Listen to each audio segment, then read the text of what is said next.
ప్రియమైన దేవుని బిడ్డలారా, మత్తయి సువార్త 9వ అధ్యాయం 27 నుండి 31 వరకు రాయబడిన వాక్య వచనాల్లో మనం చూస్తున్నప్పుడు 12 సంవత్సరాల నుండి రక్తస్రావ రోగంతో బాధపడిన స్త్రీ యేసు ప్రభువారి వస్త్రపు చెంగును ముట్టి బాగు చేయబడి, అదే సందర్భంలో చనిపోయిన యాయిరు కుమార్తెను యేసు ప్రభువారు తిరిగి బ్రతికించి ఆ ఇంటి నుండి బయలుదేరి వెళ్ళుచుండగా ఇద్దరు గ్రుడ్డివారు యేసు ప్రభువారి వెంట వచ్చి, దావీదు కుమారుడా, మమ్మల్ని కరుణించమని కేకలు వేసినట్లు మనం చూస్తూ ఉంటాం. అయితే యేసు ప్రభువారు కపెర్నహూములో ఉన్న ఆయన ఇంట ప్రవేశించిన తరువాత ఆ ఇద్దరు గ్రుడ్డివారు ఆయన ఎద్దుకు వచ్చిరి అని మనం చూస్తాం. అప్పుడు యేసు ప్రభువారు, నేను ఇది చేయగలనని మీరు నమ్ముచున్నారా అని వారిని అడుగగా, నమ్ముచున్నాం ప్రభువా అని వారు చెప్పినట్లు మనం చూస్తూ ఉన్నాం.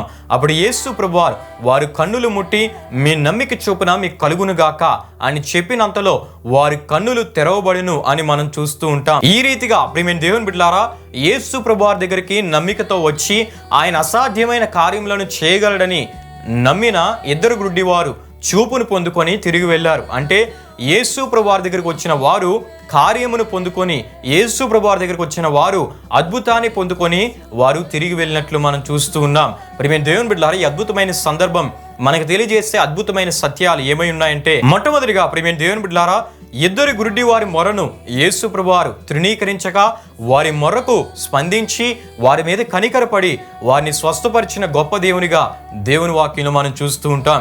ప్రియమైన దేవుని బిడ్డలారా, యేసు ప్రభువారు కనికరం గల దేవుడు. ఆయన తన ప్రజల బాధను దృష్టి ఉంచే దేవుడు. తన ప్రజలు వారి బాధలో ఆయనకు మొరపెట్టినప్పుడు ఆయన స్పందించి వారి మీద కనికరపడి వారి పట్ల అద్భుతాలు చేసే గొప్ప కనికరం గల దేవుడు యేసు ప్రభువారు ఉన్నారు. రెండవదిగా ప్రియమైన దేవుని బిడ్డలారా, ఇద్దరు గ్రుడ్డి వారికి చూపుని దయచేయడం అంటే అది అసాధ్యం.